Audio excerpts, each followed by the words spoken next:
And welcome back to the Canadian Virtual Presidents Conference. My name is Mark Belache. I'm president of TorontoJobs.ca and TorontoEntrepreneurs.ca. I want to thank you for being here. We've got a great panel lined up. Hopefully you've had a chance to connect with other people through our networking. Hopefully you had a chance to see some of the sessions and so on, some great networking. I've been in the networking area. You can connect with people. We actually tack on an extra 10 minutes to the event so that you can hit the expo area and the networking area as well. So really good opportunity for you to do that if you haven't done so already. So for the next half hour or so, got a great panel lined up. I'll introduce them clockwise on my screen. Danielle Fernandez is CEO of Banter Inc. Welcome, Danielle. Thanks for being on here. My pleasure. Thanks for having me. No problem. So, Danielle, maybe you can talk a little bit about yourself, your company, what your world is like, president of the company, and a little bit of interesting tidbits, if you can, please. Yeah, sure. So Banter is a full-service digital marketing agency. We started off and have pivoted multiple times. Started out live streaming celebrity and sports events, and I was the on-camera host. It was a wild and fun time. Then we pivoted to corporate video production, and now we're a full-service agency. So I just went where the deal flow was coming and adjusted accordingly and made sure we had the right people in place to execute. And now we do a lot in capital markets, a lot of corporate communications for public companies, which has been very important during this pandemic situation because the stock market keeps going. So we've been in a fairly fortunate position, all things considered. I always like to say that as an entrepreneur, and I'm sure that Laura and Josh will say the exact same thing, you just need to be resilient and resourceful and find that grit when the times get tough and just power through it. And I wouldn't change being an entrepreneur for anything in the world. So, for sure. And Danielle, where are you located, if you want to share as well, and how big is your team? Yeah, so we generally work between 11 and 20 people on various contracts, and then a few people on full time. That has changed throughout this pandemic, certainly, but definitely where the deal flow is and the projects are, then we hire accordingly, and we have quite a few people that are our go-tos. We have an office downtown on Bay Street, so in the Bay and Adelaide area, which I have not used in a very long time, and currently on my farm in the Scugog region, very near Port Perry. Awesome. Sounds great.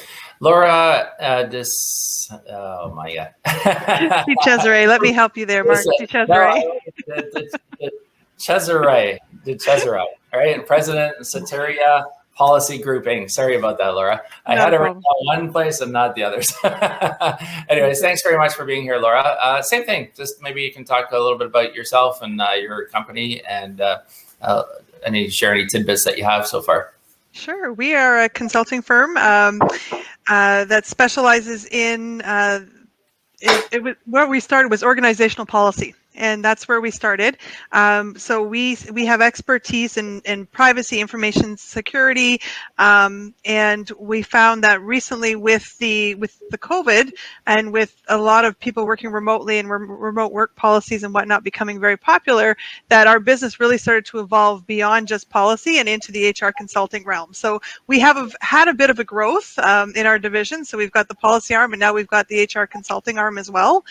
We are servicing clients in the public, profit, and not in the private, public, and not-for-profit sectors. So we do have a realm of clients, and lately we found ourselves stepping into manufacturing quite extensively as well, with a lot of manufacturing firms asking us for assistance with COVID-19 safety plans and policies and whatnot. So we are finding that we are evolving, and similar to Danielle, it's just you go with the flow. You have to have that fluidity as an entrepreneur and be willing to assist where you're needed to be. We have 7 full-time employees, and we have flexibility to grow to 20 at any point in time through subcontract arrangements that we have. So that works really well for us in addition. So. Terrific. And you're in London, Ontario. I'm based in London, Ontario. Yes, we have consultants in Toronto, in Montreal, and in Calgary. Excellent. Yeah. Josh Hader is president of Spearhead Brewing Company. Josh, obviously things are changing minute by minute in your industry, I'm sure, but maybe you can talk a little bit about your organization and about yourself. Sure thing. Yes, you can imagine we do make beer. So we started out actually as a contract brewery, which is, for anybody who doesn't know, it's a virtual brewery where you will go to other breweries and rent out their space to make your beer. It's very similar to like a caterer renting out a commercial kitchen, so that they can make their food for whatever event they're doing. In 2018, we set down some roots and built our brewery in Kingston, Ontario. We started out pretty modestly, about 3,000 hectoliters the first year, and quite quickly jumped up to 8,000 the next year. So we're definitely growing and moving along. COVID came along and did throw a bit of a wrench into that. We had several sectors shut down. The biggest was our licensee channels. The restaurants have been open, closed, half open, partially open. So we had to make a real shift really quickly to focus more on retail than we ever had before, and also on our online channels, and really expanded our digital footprint. Got beer shipping all over the province, made another shift so we can sell right across the country. And doing a whole lot of home delivery here in Kingston. We also shifted away from beer actually a little bit, and we've created, and it's really the only craft product like this in Canada, we created a botanical hop water as well. So it's a sparkling water, zero alcohol, it's vegan, there's no calories or gluten or anything in it. So that was a big shift for us, but it's been doing quite well. So we're happy with that. Excellent. Well, thanks very much for being here, Josh. And John Letron, can you hear me okay? Yes, can you hear me? Yes, terrific. So John is president of ZLC Financial. Thanks for being on, John. And we're just going around the room in terms of just a little bit about your company, what you do, and a little bit about what's been happening. Great. Well, thanks. And sorry, I was a few minutes late. I was here all the time. I was just struggling to find the backstage to get live here, but I'm in. So great to be here, and thank you for this opportunity. Yeah. So ZLC Financial. I'm out here in Vancouver on the West Coast. Sunny, feels like spring almost. So I hate to rub it in, but ZLC Financial has a team of about 35 staff members and about 27 financial advisors in respective areas of specialty within the industry. Some are employee benefits advisors, some are more on the investment and the wealth side, some are more tax and estate planning. So, altogether we've got a firm of multiple verticals and multiple areas of specialty and expertise, and a team of roughly 60 odd people. Firm has been around for a long time, since the early, it's been around 70 years actually. And it's originally started out as a family business with a long legacy in certainly in the Vancouver area of being very well recognized and respected, particularly in the more sort of affluent market and in the business owner market. And over time, as it's kind of morphed away from the family business into more of a sort of less of a family business and more of a real company, so to speak, we've branched out into other areas and grown with new advisors joining us, and the brand has certainly evolved over time. And my joining the firm recently of about 3 years ago has been to extend the future of the firm with growing its brand. And of course, COVID hits at a time when it was least expected and most challenging, but it's actually taught us a lot and given us some great opportunities to pursue. So, that's a bit of a nutshell, if you will, of who we are and where we're at. All right, thanks a lot. Thanks for being here. By the way, if anybody has any questions for anybody on the panel, feel free to post them in the event or the stage chat, and I'll moderate as well. So, kind of open question to anybody. What has the last year taught you about your leadership and the challenges that you have had to face, and resiliency and so on? Like, what has it meant to you? What has it done to you, your psyche? Danielle, maybe start with you. Yeah, I think at the beginning it was concerning because obviously, even though you have a roster of clients that you worked with for a long time and you've stewarded the relationships and you have great rapport with, it all comes down to their bottom line, right? So it was concerning. But what we learned is that if you're willing to flex and work with your, core group of clientele and customers, and be more open with potentially your rates, or try to over deliver where you can, just like any entrepreneur will tell you is key, it can work out in your favor. And I think, again, like Laura mentioned too, is being able to flex and just pivot to where you're needed, and maybe do some things that you wouldn't normally have considered, and just roll with the punches. And I think that because we were able to do that, we're actually in a stronger position going into this March than we were last March. So I think we've learned a lot. We're really grateful. Laura, how about you? I think for us, it's been a lot of coaching leaders to understand and respect the whole person now. So, people are coming to work and they're professional at work, and you know a piece of them, and you might know a little bit about their families. Now their families are joining you on every call that you have, and you're learning a lot more about them. And you also have to respect that they're doing the work for you, but they also have their own fears and their own concerns and their family. So how do you lead through that, get the production that you need, but also respect that whole person? So for us, we've had to flex and help leaders understand that maybe what was considered great leadership before isn't necessarily going to fit into this environment. And how do they do that if that's not the makeup of that particular leader? So we've spent a lot of time with coaching leaders in that area. That's been a big change for us. Okay, cool. And Josh, how about you? Obviously, you've had a major change in how things can play out with you, right? Well, yeah, and we, when this first hit, it was a shock to us. It was just devastating. As I guess, we had 2/3 of our business disappear overnight, and my first concern was, we got to keep everybody employed, or as many people as we can employed.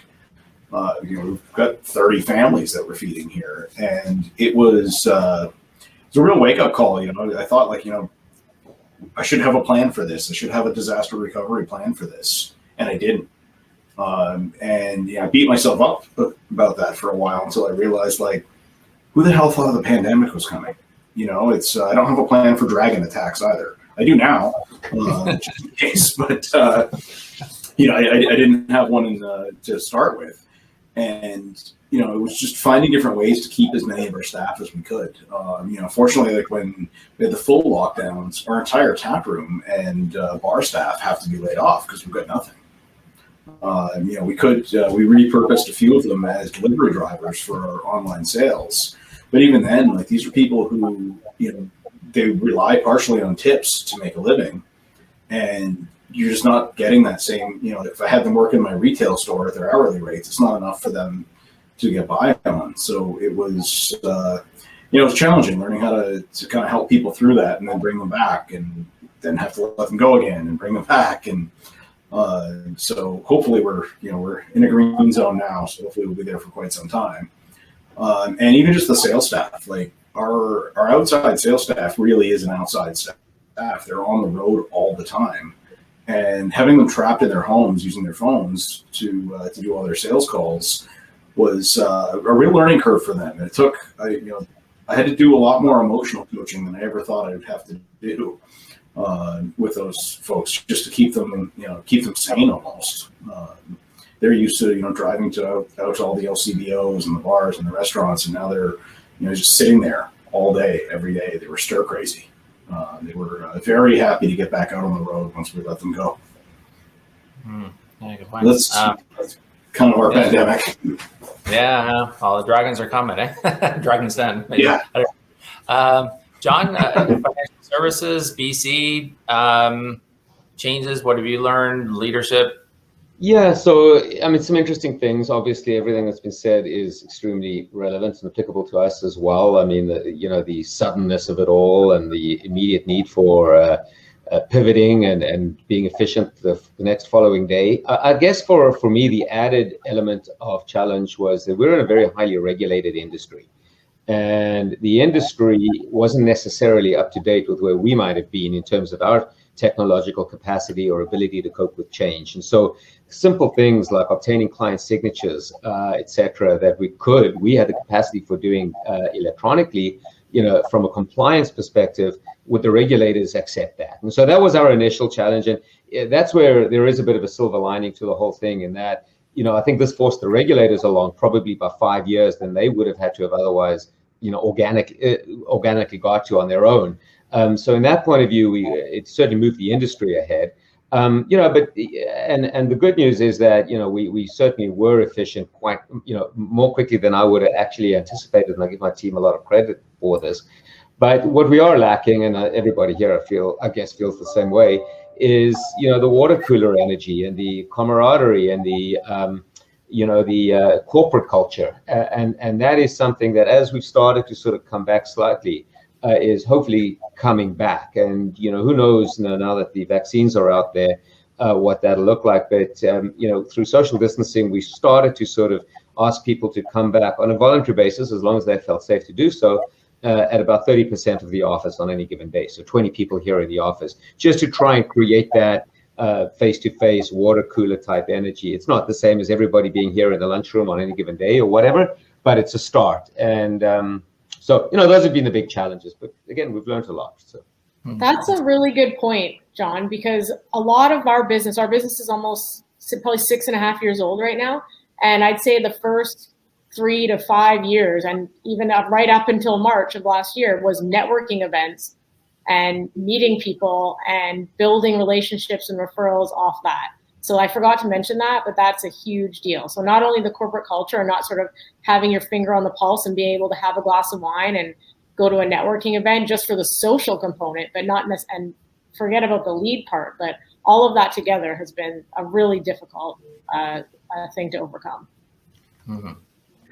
And I think the other side of that challenge is that when it is time to come back, lots of, the majority of staff do want to come back. They do want that camaraderie, but so many people have now adapted to working from home and to being able to do everything so virtually. You're going to have that group that just doesn't want to come back on a full-time basis. And so I think looking forward at the challenge that we might face in a little while, that's going to be one of the big ones, is, what kind of guidelines do we need to put in place? What does our organization on a bona fide basis really need to be able to run successfully?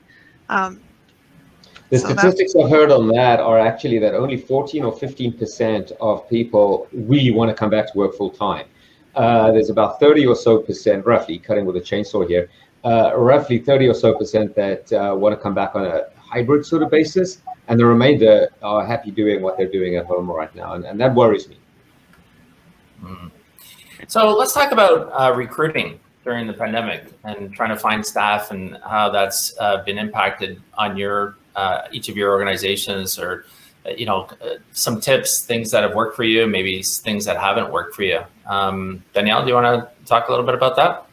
Sure, yeah. So especially because we have quite a few contractors, because our business is sort of like the capital market side, then our other marketing clients, and then we have an economic development and tourism component. And so that kept running because it was provincially funded. So we had to always be on the lookout for video, because we're content creators, so video people and photographers, and hiring those people in a pandemic has been tricky.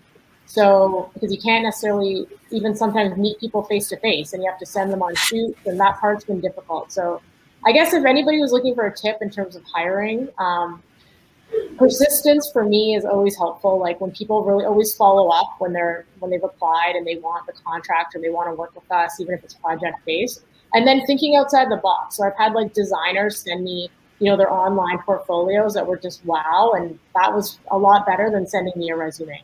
So I guess just some things like that I want to communicate really, like for us, have been a big deal. It's still tough, but it seems to be getting a little easier now, and I've communicated that when people apply to us. And LinkedIn has really helped. Like when people reach out on LinkedIn, I'm very active on that platform. So. All right. If you're just joining, my name is Mark Belaish. I'm president of TorontoJobs.ca. The panelists, Josh Hader, president of Spearhead Brewing Company in Kingston. Danielle Fernandez is CEO of Banter Inc. Laura DiCesare, president, Soteria Police Group Inc. Policy Group Inc. I should say. And John Lutrin is president of ZLC Financial. If you have any questions, feel free to post them in the stage or in the event chat. How about anybody else as far as recruiting goes? What's been happening maybe been laying off, but if you're trying to hire, what have you been noticing during the pandemic over the last year? So I've actually been in the position where I had to hire a couple of different outside sales people for the outside sales position, and it was eye-opening. It's different than it's always been, because I mean, any time that we ever put out a job posting, everybody thinks it's a lot of fun to work in beer. They don't realize how much work it is. So we got lots and lots of resumes. But in this scenario, and I got hundreds of resumes coming in for a sales position in Ottawa or in Kingston. And it was people who had 25 years of outside sales experience, but they'd all been laid off from different industries.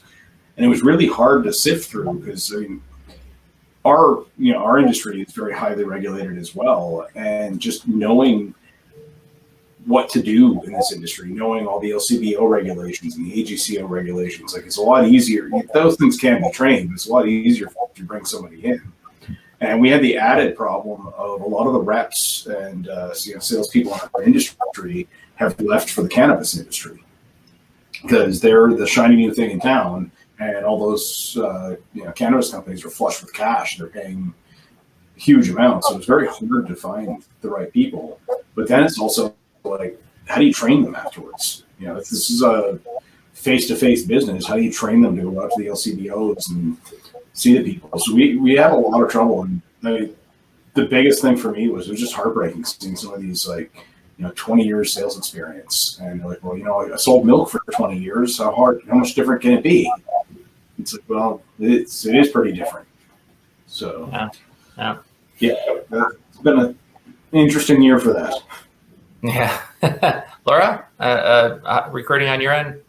From my perspective, from my organization, again, we're a consulting firm. I find that there's a lot of people approaching me constantly looking to join the firm, and I think that speaks to those people that have decided they kind of want to leave the corporate world and kind of do their own thing. From our clients' perspective, it's different depending on the client you're dealing with. I know that in the manufacturing sector, particularly with some of the automotive manufacturers that we're working with, they're finding it very difficult to keep staff, and they're finding that they're having to try to overstaff to make up for those times when the kids might be home, and so someone can't make it in to do a specific shift, or they're trying to break up the shifts and things of that nature. So it's been very difficult for some of our clients from a recruiting perspective to get and keep staff. Gotcha. Yeah. Let's talk about government programs and what your thoughts are on if they've been good, not so good, hit the mark, missed the mark. John, what's your take on what's your feeling? It's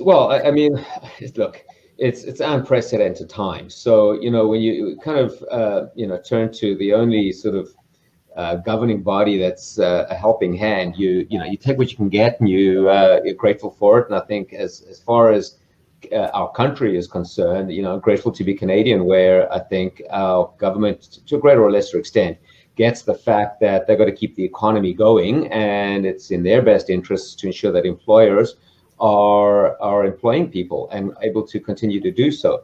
I've the added advantage, if you will, of being in the employee benefits business as well as our own business. So I've got two kind of perspectives here: running our own company and then seeing what our clients are doing in terms of their employees and the kind of movement that they're seeing as far as their employees are concerned, and how they're dependent on government grants and things like that. So, I have no criticism for how it was handled. Fortunately for us, we weren't really in an eligible position, and I see that as fortunate, because obviously, the way it was calculated and in terms of a year-over-year revenue deficits, we weren't really in that category, and I'm very grateful for that. So I really didn't see firsthand too much of any kind of reliance on any kind of programs, but certainly did see it with some of our clients. And I personally think, and I know that it kept many of our clients, or at least some of our clients, in business and able to continue employing their people and not laying them off, and they're still on our benefits plans, and there's the evidence right there. So yeah, fair enough. Anyone else want to talk about the government programs? Actually, the federal wage subsidy program, it helped us out quite a bit, because we were able to keep our civil staff employed. And what that did was it allowed us to increase our retail footprint by just making calls, and makes it so that we're stronger coming out of this pandemic than we were going in, because we've got a much stronger base. It doesn't all go away. But the area that I found that, like, especially the provincial government here in Ontario really kind of let everybody down was on helping with rent. It's a provincially regulated program, and I know that the feds tried to help and they gave money, and still nothing happened. And it, not for us, we did fine. It's a lot of our customers, all the bars and the restaurants that were shut down. The provincial government didn't do anything to help them with their rent. The federal program that came out was okay, but it had to be initiated by the business owner, by the building owner, not the business owner. So if you're renting space, there's not much you could do. So a lot of places closed up shop. There's thousands and thousands of restaurants that are closing down because they're coming out of the pandemic. They can open up again, great, but they've got half a year's worth of rent that they haven't paid. That they've got to try to find a way out from under that. And to top it all off, the insurance industry didn't cover business interruption insurance for COVID shutting things down. And I know 2 restaurants that shut down because when their insurance ran out, or it was time to renew their insurance, their rates doubled. And they asked, why did my rates double? And they said, because of COVID. And it's pretty underhanded when you double your rates because of COVID, but you didn't actually make any payments. Yeah. And I think it was the government's job to step in there, and they didn't. Right. So, good point. Anybody says government. So just have a couple minutes left here. So real quick, I just want one last word from each of you. Want to share to other people on the panel, but other people watching, what's one tip that you would have for other panelists or whatever in terms of, what's worked for you, or something brief, very brief, because we don't have that much time, but just something that you'd want to share with others that has helped you get through this. Danielle, do you want to start? Sure. Yeah. I think something that was really incredible that's been happening to me is people, I think Laura might have mentioned this too, but checking in with people's families. So I'll have some of my clients even ask me, how's your husband? How's your family? I hope you guys are keeping safe. And then us reaching out to people on LinkedIn and just checking in for no sales pitch of any kind, but just saying, if I can help in any way, let me know. If I can offer you a digital audit, let me know. So I think everybody sort of joining together and helping out each other with no agenda has been remarkable to see. Yeah, that's good. Laura, 20 seconds. Yeah, I would say, stay curious. As Danielle said, don't accept the I'm fine all the time, because people really need to connect. And you connect by being curious, asking questions, and really getting to the heart of who people are. Right. John? I would say stay positive and test negative. There you go. It's a good one. And Josh, any other tidbits that you want to share? Or? The biggest thing is just stay understanding. Understand that everybody is going through this at the same time, and everybody's got their own just challenges. A lot of, from all the lockdowns and everything. So just keep in mind that everybody you're dealing with is going through something. So if they're a little bit off, try to help them. Excellent. Great advice from all of you. Thanks to all of you. Thanks for people watching and attending the Canadian Virtual Presidents Conference. The event was presented by TorontoJobs.ca and TorontoEntrepreneurs.ca and powered by Event Logic with a K.ca. Let us know how you liked the event. If you didn't like something, we will get a survey link in the next 24 hours. Let us know. It helps us build and get better for next time as well. I want to thank the panelists, Josh Hader, President, Spearhead Brewing Company, Danielle Fernandez, CEO, Banter Inc., Laura DiCesare. How's that? DiCesare. How's that? Is that good? I got it. Okay, good. We'll go with it. Okay, President, Soteria Policy Group Inc., and John Letrin in Vancouver, President of ZLC Financial.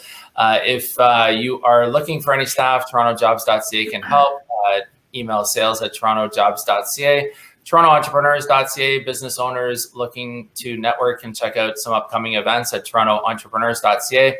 EventLogic.ca. If there's an event you'd like to have put on, you can certainly visit the website to find out information. Action Labs is an innovation engineering company helping transform businesses through emerging technologies. Visit actionlabs.com. It's ACCION labs.com. And if you'd like to have your organization and services highlighted, we have speaker, sponsor, and exhibitor options available. Please reach out or check out eventlogic.ca. We have a great team to promote you and your organization. I want to thank our team as well. Sandra, Jesse, Alex, Rachel, and a lot of people behind the scenes. Upcoming events, Thursday, March 4th is the Sales Management Conference. Wednesday, March 10th is the TO Tech Virtual Hiring Event. And other upcoming events, check out torontojobs.ca/news or eventlogic.ca, eventlogic with a K.ca. And follow torontojobs.ca on all the social media, Facebook, Twitter, LinkedIn, and Instagram. And look forward to seeing you live one day. And look forward to everybody at our next events as well. So thanks again to all of you, and hold tight if you can. And I'll just have a couple of seconds with you. And for the rest of you, you can also, there's 10 more minutes. You can check out the networking area and the expo area. Still some time left. We tack on an extra 10 minutes to the event just to do that. So thanks again. Stay safe and stay positive. And what was it? Don't test negative. Test negative. Test negative. That's a good one. Stay positive and test negative. Great. Thanks so much to each of you. My pleasure.